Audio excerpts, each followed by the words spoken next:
আচ্ছা, আপনার কি সমস্যা একটু বলেন শুনি আমরা। সবাইকে আসসালামু আলাইকুম।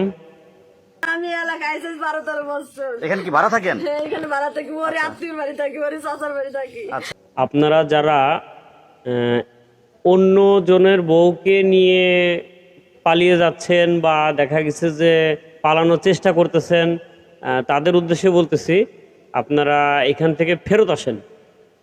তাকে আমার স্বামীর সাথে আমি সংসার করতেছিলাম, ঠিক আছে, সবকিছু ঠিক ছিল। ওকে আমি ওর দাদির সাথে ভালো সম্পর্ক ছিল, ভালো সম্পর্ক থাকতে যা আশা করতে করতে যা আশা করতে করতে ভালো একটা ফিরে আসেন, আপনাদের সামনে অনেক বড় ভবিষ্যৎ।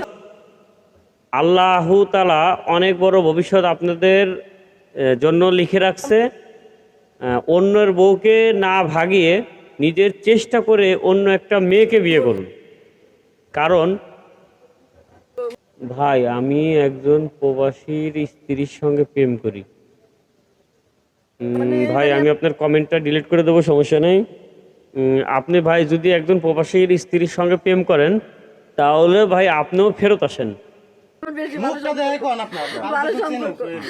ভালো সম্পর্ক। তারপর আমার একদিনকে ঘরে হঠাৎ করে দাদির কাছে ভাঙা দাদি ফেরত আসবেন।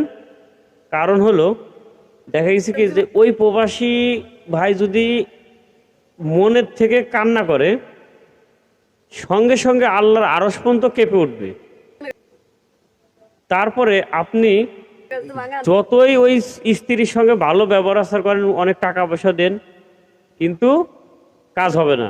ওই যে আগের স্বামী অনেক কান্না করছে, চোখের পানি বাইর করছে।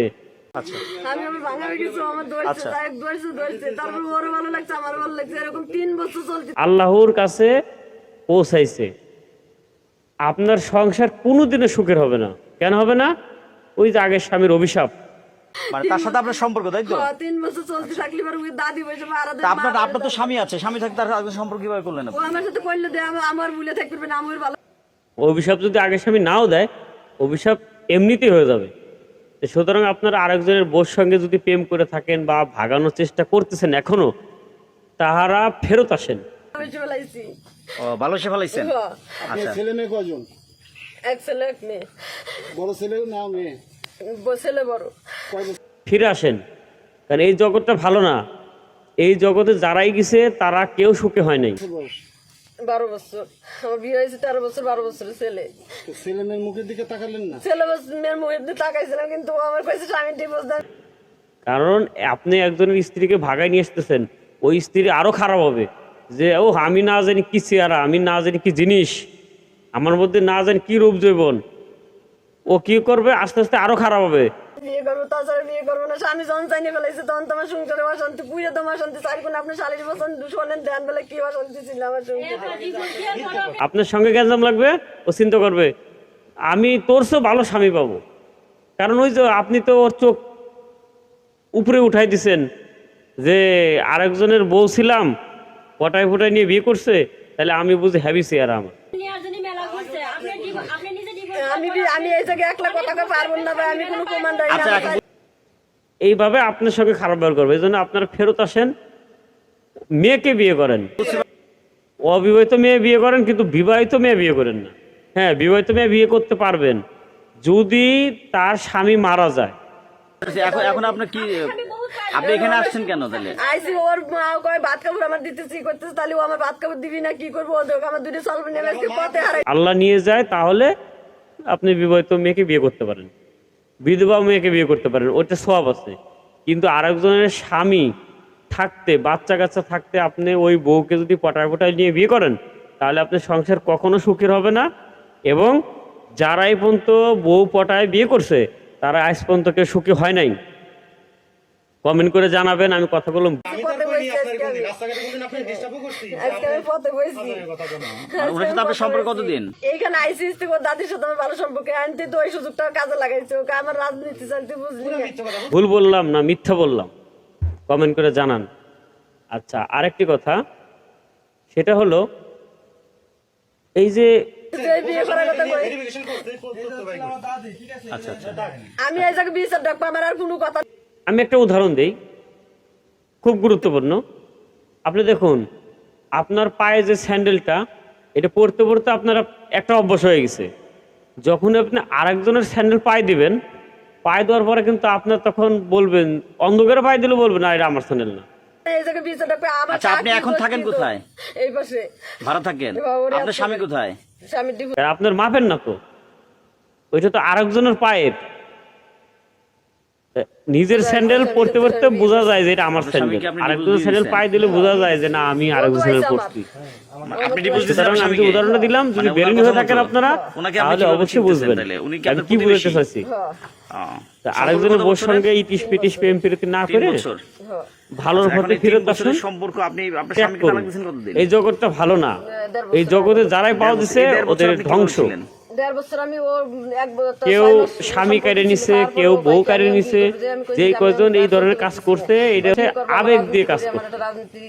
যখনই নিয়ে ভাগছে পরে বিবেক জায়গা উঠছে যে না, আমি ভুল করছি। মান সম্মান চলে যাবে। এই জন্য বিবেক দিয়ে একটু ভাবে দেখেন। আমার ভিডিওটি ভালো লাগলে একটা শেয়ার ও আমার ইউটিউব চ্যানেলে একটা সাবস্ক্রাইব অবশ্যই করবেন। আমি কই রকম মাখাইতেছিলাম, আল্লাহ হাফেজ। যারা রয়েছে আপনার পিছনে আমার ভাই ওরই ভাই, আমি কই রকম মাখাইতেছিলাম। ওর মা আজ যা কয় তুমি ফার্নিচার কিনলে কি দেয়, কাজ যা কয় তুমি বাজার করলে কি দেয়, এই দিন যা কয়, মানে সারাক্ষণ আমার প্রশ্ন আর গিরাই। এখন হলো শুরু করেছে একটা ব্যাংক পাড়েতে 1 নম্বরেতে 2 নম্বরেতে সবাই জানা জানি ও আমার বাজার করে খাওয়ায়, পাট বেশি কি করে, মার কাছে 1 লাখ টাকা আনিছে কি করলো, এটার হিসেব ওটার হিসেব মানসিক কাছে দেয়, আমারও মনে করেন ধরে, আমারও ধরে।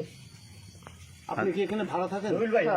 আচ্ছা, এখন কি আপনি এই জন্য এখানে আসছেন? হ্যাঁ, তাহলে ও আমার কামাই করে খাওয়া, কামাই করে খাওয়া লাগবে, কি করবি করুক। আমার চাল পাল আমার দিয়ে পথে নামাই, ও আমার দিয়ে আমার চাল পাল। আচ্ছা, উনি যে আপনাকে রাখি নেই ভাই, এই জন্য তো আইস করে লেগে পাঠাইছে। ও আমার প্রমাণ রাখে দেয় না। সব মহিলা এই যে মহিলা দেখতেছেন, এই সব হলো মহিলারাই টানাটানি করে নিয়ে গেছে। ঘরের ভিতরে আগে মারছে, ঘরত খাইছে, এসে সব মহিলারা আছে, একজন মহিলা কে মারছে আপনার? ও মারছে না, একজন মহিলা বলে মারছে, মারার পরে তার বেশি মহিলা রয়েছে, ও দরজা ধরতে যায় না, মহিলারা আমার নামাইতে যায় না, মহিলারা এটা নিয়ে নামাইছে। দেন বেলা দরজা ভেঙে আমার মারছে আগে। ও সাথে পুরো দেখছে, আচ্ছা, যার সাথে আপনার সম্পর্ক তার নাম কি? জীবন। উনি কি করেন? জীবনের ও মানে সাধু ও মানে রাজনীতি করে, ও হাজত খাইছে কতবার, ও কি করছে, ও খেত খাবার করে, ও নিজে। তারা আপনি যারা ভালোবাসেন তা হাজত খাচ্ছে শুনে তার ভালোবাসেন কেমনে? ও কয় যে আমি হাজত খাচ্ছি আরো খাটবো, কিন্তু তোর বিয়ে করবো না। আমি হাজত খাতে তো আমার অভ্যস্ত, আমি হাজত খাবো, তো বিয়ে করবো না। আমি ওই এক কথাই যে আমি হাজত খাতে বিয়ে করবো না। আমার রাজনীতি চাই চলে যাবেন, আমি মেম্বার চেয়ারম্যানের সাথে মেম্বার চেয়ারম্যান আমার বিচারে ডাকে, আমি এই যে কথা রাজনীতি করবো না।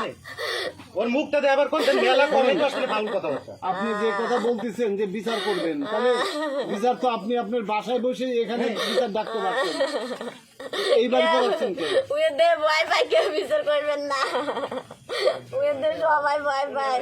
ওই দিন এক মহিলার মারছে, এই মহিলা কোর্টের পর গেছিল কেস দিবে, এই আপনি মহিলা এই যে কেস দিবে বানাই। এই যে ছেলে জীবনের কথা বলতেছেন, জীবনের বাড়িও তো ভাঙাচোরা দেখতেছি, তাহলে সে খাওয়াবে কিভাবে আপনাকে? তাহলে আমার জীবন নষ্ট করে লাগে। প্রমাণ রাখি নাই, প্রমাণ না রে। তাহলে আপনি, আচ্ছা, আপনি তো একটা অন্যায় করছেন তাই না? আপনার একটা বাচ্চা, এক ছেলে এক মেয়ে রেখে আপনার স্বামীকে ডিভোর্স দিচ্ছেন তার জন্য, তাই না? আমি অন্যায় করছি না, আমি তো অন্যায় করছি ভাই, আমি কোনো প্রমাণ দেয়নি অন্যায় করছি। এই জন্য তো আমি পথে থেকে- আর 2 বছর বাপের বাড়ি পাত্তা পাইনি, স্বামীর চাইছি, স্বামীর জল দেবে। আমার শোনার মতন দুটো চাল বলে আমি তাল ছেড়ে দেব। আপনি আপনার ছেলে মেয়ের সাথেও তো বেইমানি করলেন, আপনার ছেলে মেয়ে কই? আমার ছেলে মেয়ের মধ্যে ভালোবাসতে এই তো চাল বল খায়, আমার মামা, আমার মা সবাই জানে। খেদাই দিছে, ওই যে এলাকাতে কলোনিতে খেদাই দিছে। ফুপু, আপনারা আমার সাথে শত্রুতা করেন না ফুপু। কি ক্ষতি করছি আপনাকে আমি? আপনাকে সন্তানটা বিপদে পড়ে আমরা যা উদ্ধার করি। আমার দাদির মেয়েটা চলে গেছে বলে কি তারা তো বাঘ?